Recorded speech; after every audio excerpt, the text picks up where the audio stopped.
Well, I have been spending the last few months up, not in Philadelphia, but in Cambridge at Harvard, where I'm a fellow at the design school. So it's really great to be back in Philadelphia.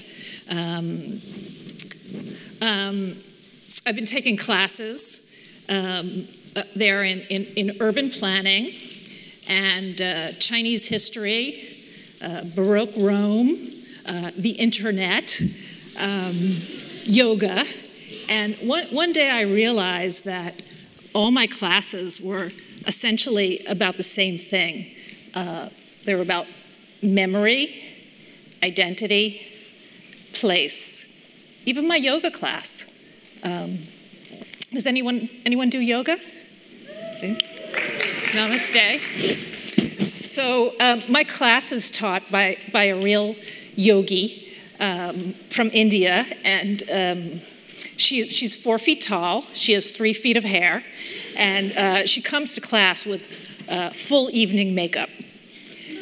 She's great, and I have learned a lot from her. And so, since the theme this year of the TEDx is the city, I thought I would do a yoga pose, to illustrate the idea of the city. I'm not very good at yoga, but she's a great teacher. So I've invented this pose, and I have to take off my shoes and hike up my pants. And luckily, there's a stool right here, so in case I fall.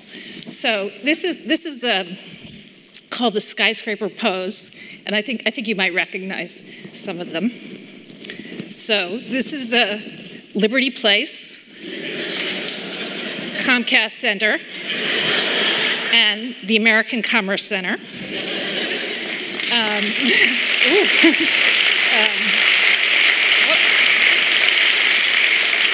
I get applause for doing bad yoga. So 2 of those you recognize, and the third one, American Commerce Center, of course, was not built. And I want to talk about the reasons why not, and why Philadelphia shouldn't waste any time feeling bad about that. When Americans visualize a city, they almost always imagine skyscrapers. As a culture, we love the idea of skyscrapers, if not always the buildings themselves. You know, cities tend to measure their worth by how many skyscrapers they have and how tall they can build them. Americans invented the skyscraper, but lately the form has been appropriated by emerging nations like China and India. Dubai of all places, just broke the height record with a 2,700-foot tall skyscraper. Oops. And that tower, if you took the old World Trade Center towers and stacked them on top of each other, they'd be as tall as that. And for these up-and-coming societies, skyscrapers, they're a way of stating their ambition, of saying, hey, you know, we're modern too. And they also have millions of people to house, and skyscrapers are a great way to do that. But not everyone loves the fact that the world is becoming more urban. When I was a foreign correspondent for the Inquirer, for the Philadelphia Inquirer, back when the Inquirer had foreign correspondents, I covered 2 wars that were essentially wars against cities, in the sense that all the guns were trained on the cities. And I saw Sarajevo and Grozny pretty much shipped to the ground. And hundreds of buildings were destroyed. When I came back to Philadelphia, I was pretty determined to write about cities that were being built rather than demolished. And that's how I became the architecture critic. Back then, which was in the late 90s, there were a lot of Americans who were almost as hostile to cities as the people who were firing on Sarajevo and Grozny. We tend to, as a nation, we tend to associate cities with the dystopian failures of public housing. We talk about concrete jungles and high-rise barracks. But then that began to change with the real estate boom. And suddenly, cities became cool again. It was the Sex and the City effect, and skyscrapers climbed back into vogue. It's not just affluent Americans who've discovered the pleasure of looking on the world from on high. Also, progressive planners now trumpet high-rises as the antidote to the environmental catastrophe of suburban sprawl. And tall buildings are an easy way to increase urban density. You know, superheroes used to leap from tall buildings. Now the tall buildings are the superheroes coming to the rescue of the planet. You know, skyscrapers are a good idea, but like a lot of good ideas, they can be taken to extremes. And skyscrapers have become a one-size-fits-all solution to sprawl. You know, tall buildings, they're not the only way to achieve the worthy goal of density and sustainability. They're just one way, and sometimes they're not even the best way. Philadelphia, take Philadelphia, it might not have a lot of skyscrapers, but it's one of the densest cities in America with 11 people to the square acre. You know, it turns out you can pack a lot of people in a row house block or in a mid-rise building like the Piazza at Schmitz. Different cities need different densities, or actually they need a range of densities, from the Himalayas of the Market Street Towers to the foothills of the South Philadelphia row houses.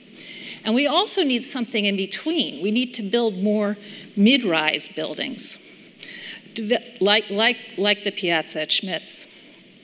Developers love skyscrapers, of course, and why not? When you build up, you instantly increase the value of land. But then you have the problem of you need someone to buy the extra apartments that you're building. In Asia, that's not a problem. There are millions of people who would jump at the chance to get out of slums into a decent apartment. But it's a very different situation in America. And if you look at Waterfront Square, for example, in Philadelphia, at night when the lights go on, you could count the number of occupied units on two hands. Asian cities are like adolescents who grow a foot a month. You know, in China, they're building a new skyscraper every 5 days. By contrast, American cities are like mature adults. They've essentially stopped growing. You know, Philadelphia boasts that it gained 8,000 new residents in the last decade. Well, in Mumbai, they gained that number yesterday. You know, during the boom decade here, something like 40 skyscrapers were proposed in Philadelphia, and maybe 10 were built. Yet we continue to dream of new skyscrapers in our city. The Delaware Waterfront Master Plan was just revised to include some new skyscrapers. That was against the wishes of the economic consultant who said, you know, they're never going to sell.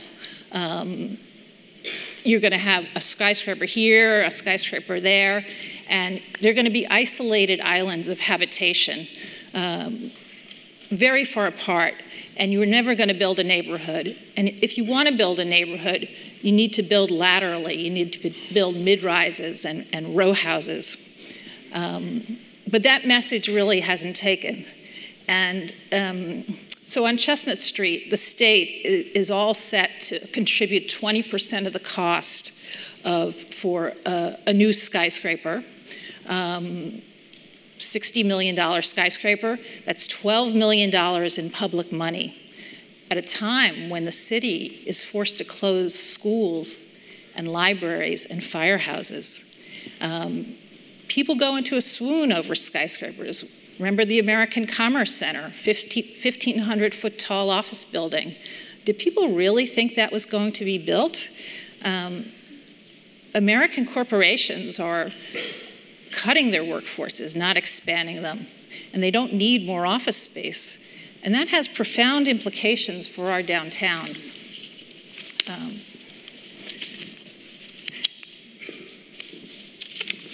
It's time that we let go of our skyscraper fantasies and concentrate instead on making our mature city a better place to live. Instead of focusing on the grand vision, we need to make the grand adjustment. And what do I mean by the grand adjustment? A grand adjustment makes the city better for the people who are already here. A grand adjustment is taking a good transit system and making it great by running the buses and trains twice as often. A grand adjustment is providing space for bike lanes on every major street. A grand adjustment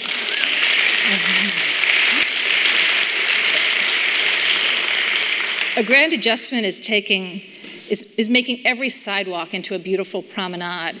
It's building parks for residents and not just for tourists.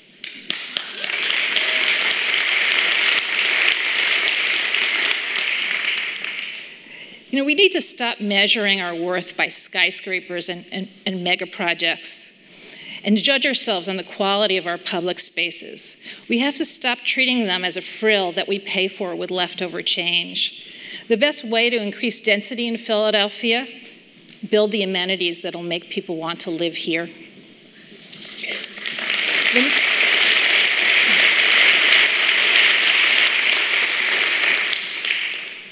The most transformative buildings from the last decade weren't towers. They were mid-rises, Schmitz in Northern Liberties and Skirkanich Hall at Penn. The convention center didn't change the paradigm for Philadelphia nearly as much as the recreation path on the Schuylkill River or the Race Street Pier or the dozens of infill houses that sprouted on empty lots. You know, planners and politicians, they like these big projects because, well, you can cut a ribbon, you can take a photograph, they make a nice backdrop. A grand adjustment is harder to capture in a photo op, but it has a lot more lasting effect. So my yoga teacher, she's only 4 feet tall, but she is really flexible and she can hold a pose a long, long time. And I think Philadelphia needs to be flexible, and it needs to do that by making the grand adjustment. Thank you very much.